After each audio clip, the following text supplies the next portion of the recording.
Legs that go on for days. Deep, dark eyes. Silky skin and voice. You're in big trouble, pal.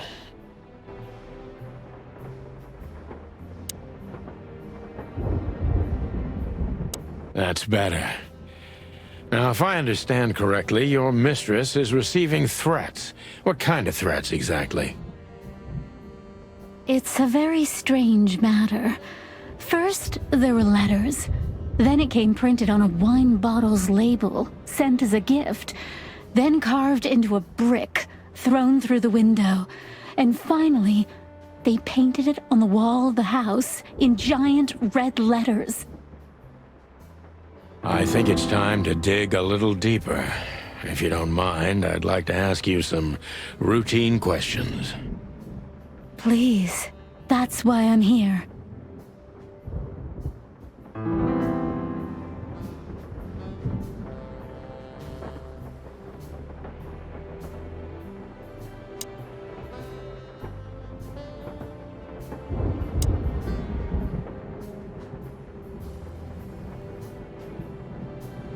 I must be cautious and smart. This dame seems shy, which I can use to my advantage. But I must be careful about what I say to her, or I could scare her off. Let's start gently, and when the time comes, we can go in hard.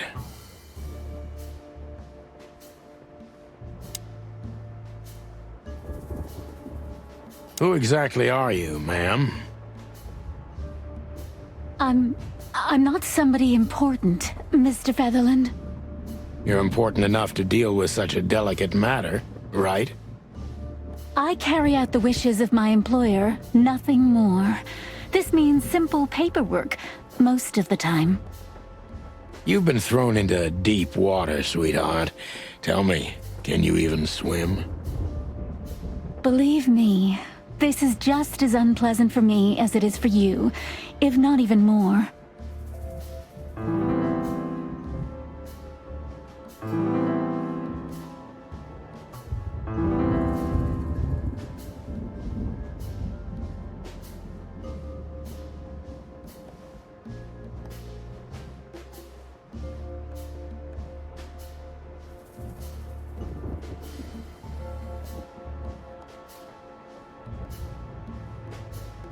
Tell me, which part of the city do you live in? Calavera Hills? Flowerville, maybe? Look, I don't want to answer that. I'm here on behalf of my employer, and not on personal business. Fair point, Deborah. Let's try a different approach.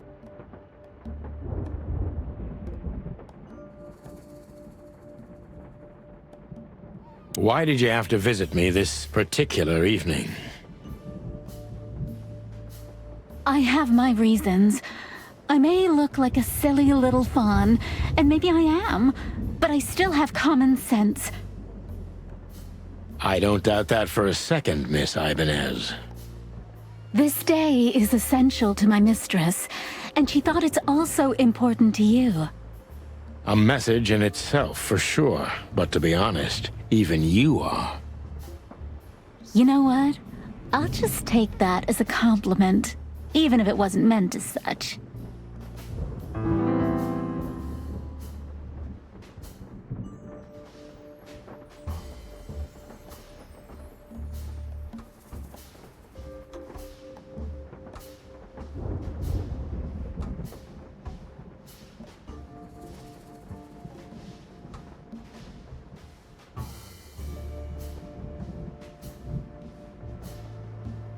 Why did you come to visit me? Why not your employer herself?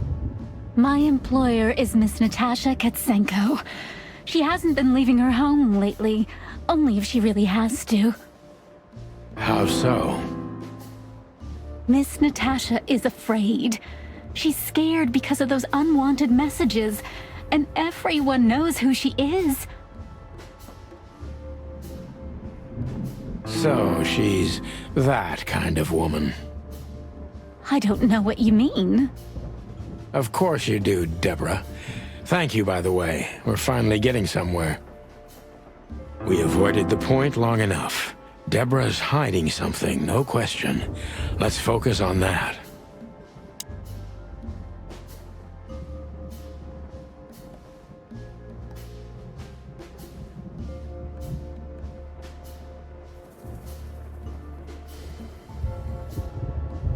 What exactly did you expect by coming here to meet me? I expected your help, just like my mistress said. Oh, that's very nice. But have you seen this neighborhood? Have you seen this wreck called a hotel? Who were you hoping to find in a place like this?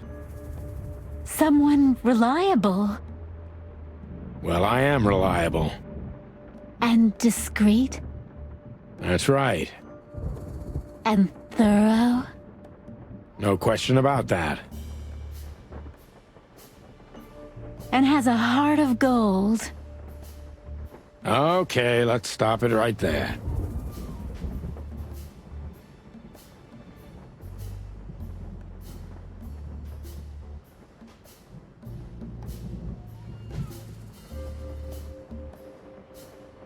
Are you in some sort of jam? Nothing of the sort. There are simply things better left unsaid. Then you're wasting my time. I trust your instincts. You'll manage it. Yeah, and I have no other choice, right? To be honest, no, Mr. Featherland. Not really.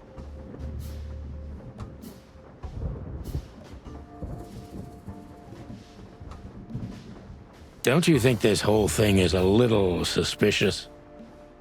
Look, Santino. I'll explain everything. I have no doubt about that. You look just the type, sweetheart. No offense. I'll take that as a compliment. Or maybe I'll act like I haven't heard it. You see, we're starting to understand each other.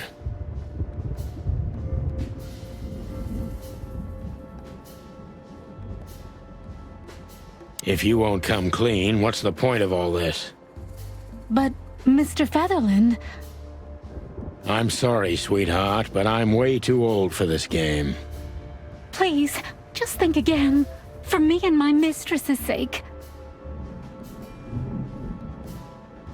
Tell me, Deborah, why should I believe you at all? Because my mistress trusts you. Should that be enough? If you really like what she thinks you are, then yes. Damn, what can I say to that? Look, I didn't mean to back you up against the wall. You have a way with words, sweetheart. Did you ever want to be a cop? No, not for the world. Heh, smart answer. Be honest and tell me what you're so afraid of.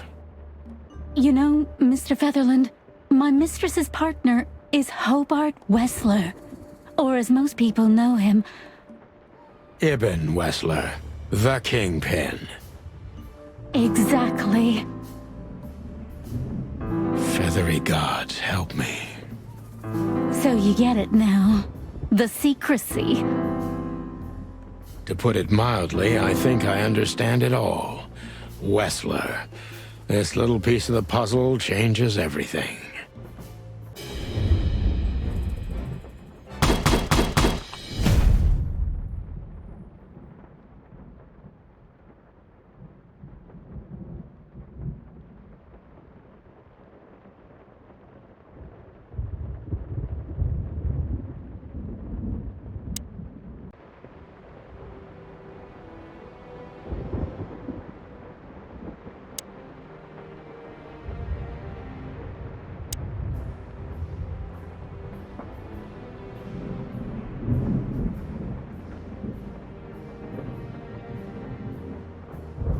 Legs that go on for... Why don't you take it to the police? Just go there and file a report. Photos, flashing lights, fingerprints. You know the drill. The evidence is very clear. Even a moderately talented detective could easily wrap this case up. Or just try the phone. 555-111. Please, take a look at this. Well, okay. Let's see.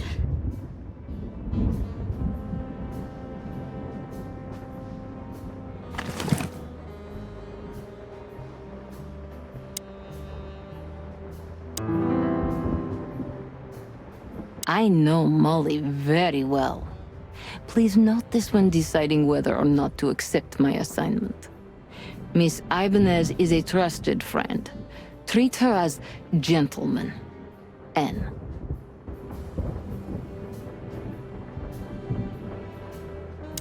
I felt like I'd been hit on the back of my head with a blackjack. Reality tilted. Molly. Good gods. What was her name doing there? I glanced at the opposite wall, with the well-worn picture frames. Like an eternally dark hole in the wall. A missing piece. She was wearing a light silk dress and singing a lullaby. The waves caressing her beautiful long legs. Why Molly? Why now? Mr. Featherland? Santino, are you all right? What the hell is this supposed to mean? I don't know anything, Mr. Santino. My mistress told me to give this to you. She said you'd understand. Don't you? Oh, of course I understand, Miss Ibanez. I get it very well. But this case is becoming more and more confusing. It's starting to look like blackmail. Blackmail? Don't play innocent with me. But... All right. When can I visit? Visit? Me? Not you. Miss Katsenko. Oh, yes. You can find her at the Tsar Club. Didn't you tell me she's not the social kind? That she's especially unsociable? Or does she only like loud and crowded clubs? No, she's really not like that. But she owns the place. Judging by the flyer, it must be a very busy club, especially on New Year's Eve, right? I'm sure you'll have no trouble finding Miss Katsenko, but there's one small problem, Mr. Featherland. Let me guess. Mr. Wessler better not know about my visit. Exactly. How did you know? 20 years experience, ma'am. Oh, and please, call me Sonny. It was a pleasure to meet you, Sonny. I'll talk about the rest with Ms. Katsenko in person. A good friend of mine would be happy to take you home if you'd like. I'd appreciate that, Sonny.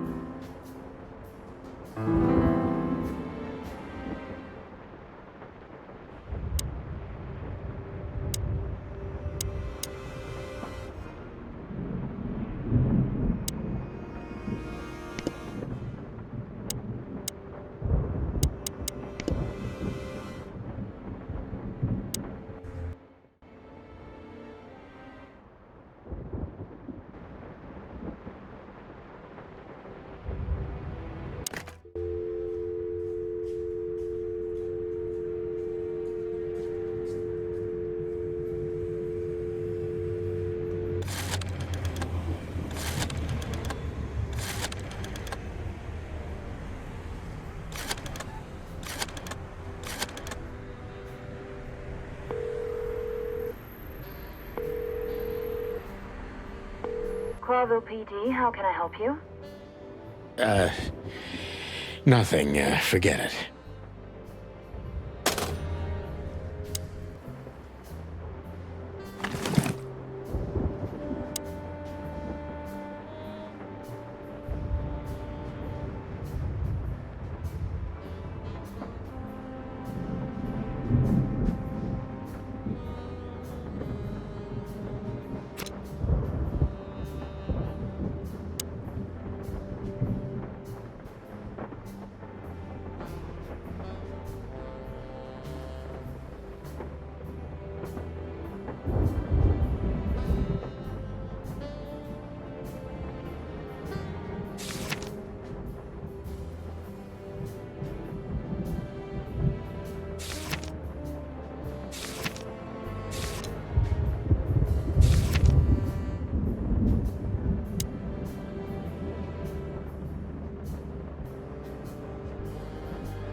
My bedroom. Sort of.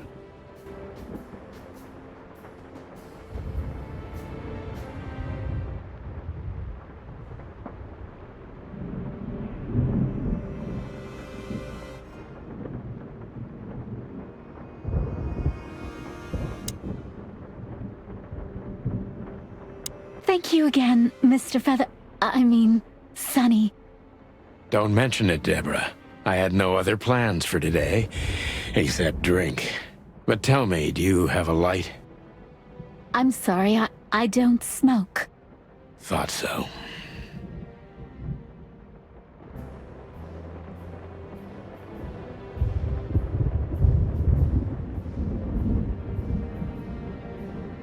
Murky brown swill.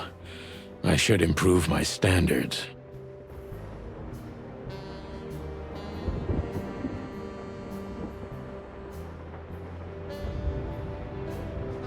I wanted to travel the world when I was a kid, but I think I'm gonna end up dead in here whether I like it or not.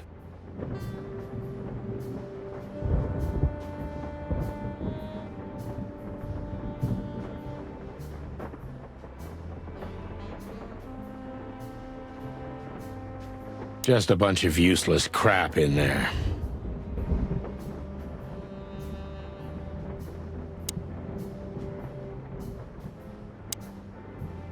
Just a phone call, and a good friend of mine can take you home. Thank you, Sonny.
Hey, Lewis. Am I bothering you? No. Of course not, Sonny. Old friend, what's up? Could you come over? I've got a favor to ask if you're not busy. For you, anything. Just a minute. Lewis arrived a few minutes later. He lived in the rooms above, so it wasn't difficult getting here, not to mention that he's a rabbit. It was a quick hop. The Atlas Hotel was his inheritance. It was once a well-renowned place, but not anymore. The last economic crisis ruined it, and now, besides me, he was the only resident of this enormous place.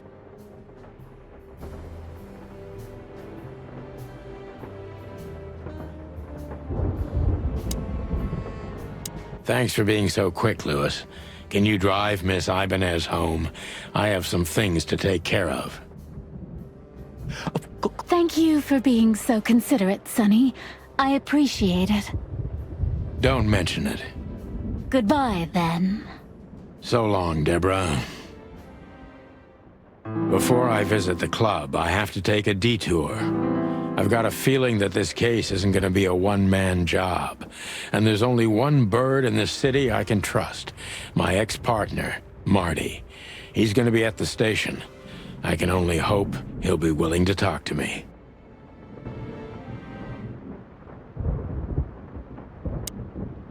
Why do I have the feeling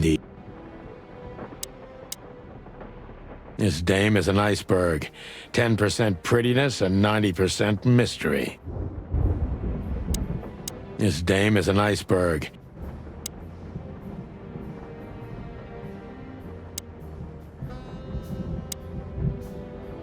The good old rabbit. I can always count on him, even on New Year's Eve. I can always count on you. Thanks, old buddy. Don't even mention it, my friend. You got anything planned for today? I thought I'd visit a nightclub. It's New Year's Eve, after all. Well, I didn't mean to hold you up. I'll ask a favor of you someday. I owe you a lot of those, don't I? That's true. I don't deny it.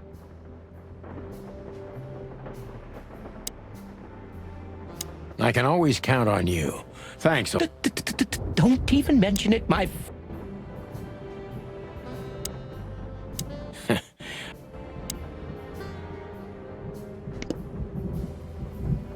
Nothing interesting in there. But if there is, it'll remain hidden for all eternity.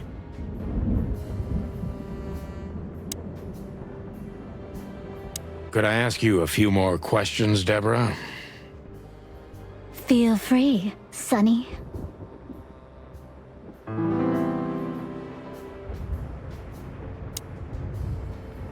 Oh, just one more thing. Yes, Sonny?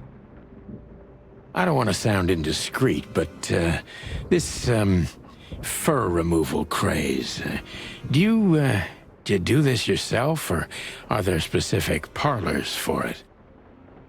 Well,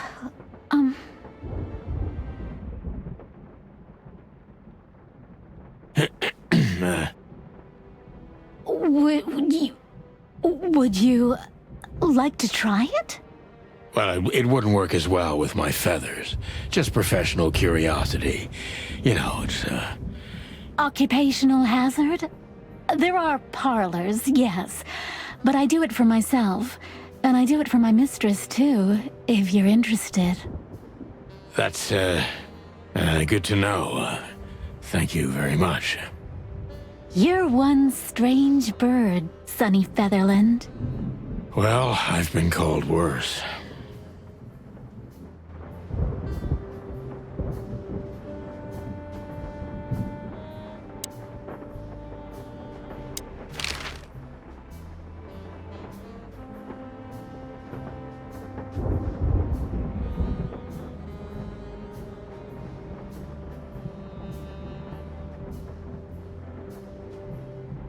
Do you think my whereabouts aren't a secret? Do you think they ever were? Well, I was hoping. Clawville is a big city, but not so big that Santino Featherland can hide in it. Oh, please. Flatter me more.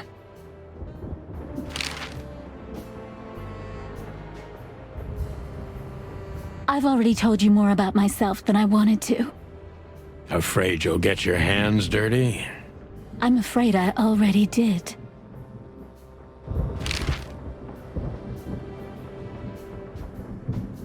So, Ibn Wessler, eh? You know you could have dropped the bomb a little earlier. If I started with that, I'm sure he would have thrown me out. You're right. He's one of the most dangerous gangsters in the city. I only know he's an influential businessman. Isn't that the same? Not even you can see the world as that black and white.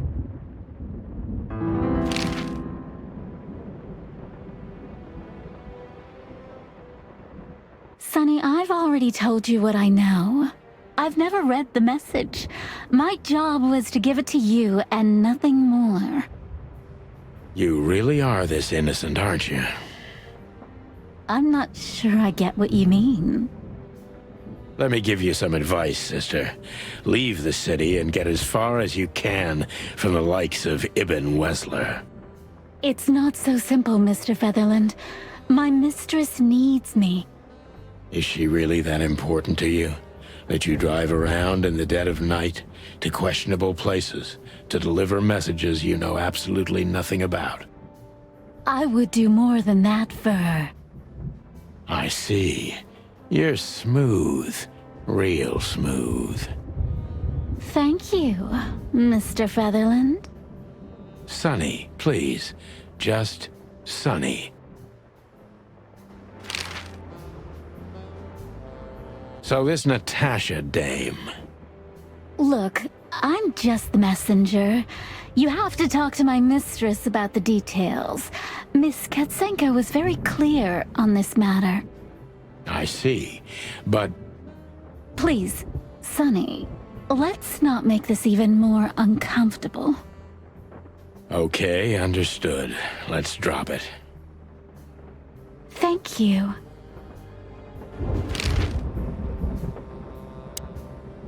Take care, sweetheart. You too, Sonny.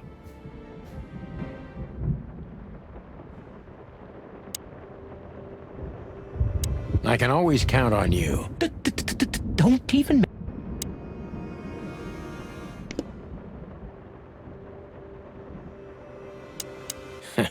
I hope the old bunny had nothing important to do.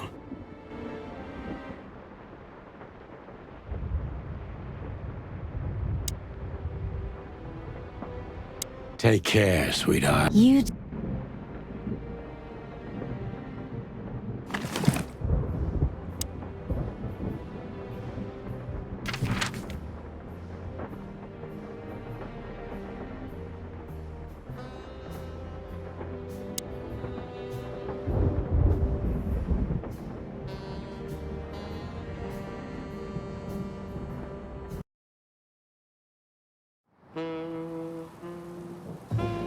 It was New Year's Eve, and I was driving, half drunk, risking my whole life's work.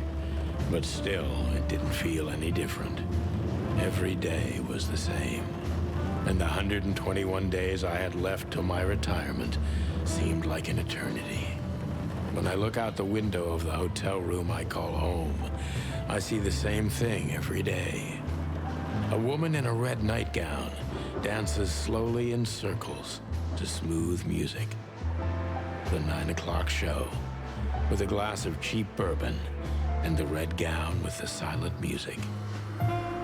In the meantime, the proud city of Clawville is slowly eating itself alive.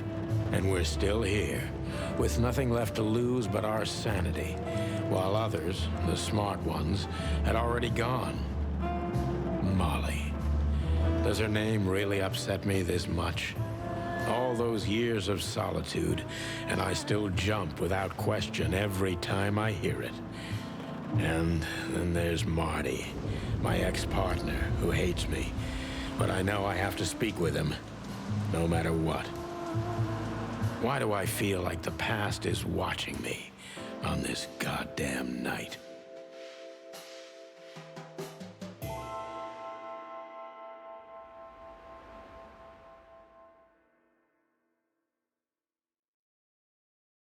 I knew where to find Marty.